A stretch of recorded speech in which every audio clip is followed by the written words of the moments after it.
Il n'y a pas de livre perdu ou ayant été retiré de la Bible. Il y a beaucoup de légendes et de rumeurs à ce propos, mais elles sont sans fondement.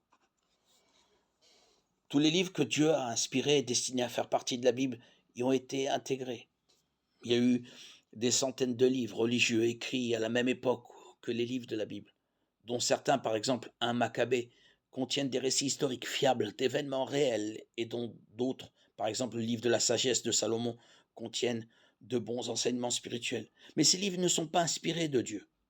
Si nous lisons par exemple les apocryphes, nous devons les considérer comme des livres historiques faillibles, non comme la parole inspirée et inhérente de Dieu. 2 Timothée 3, 16, 17.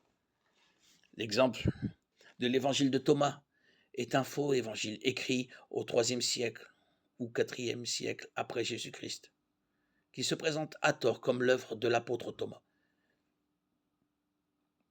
Les premiers pères de l'Église ont presque tous rejeté l'évangile de Thomas comme hérétique. Il contient beaucoup de choses fausses et d'hérésies sur la vie et les paroles de Jésus. Rien ou presque n'est vrai. L'épître de Barnabas n'a pas été écrite par le Barnabas de la Bible, mais par un imposteur. Il en est de même de l'évangile de Philippe, de l'Apocalypse, de Pierre et d'autres non cités.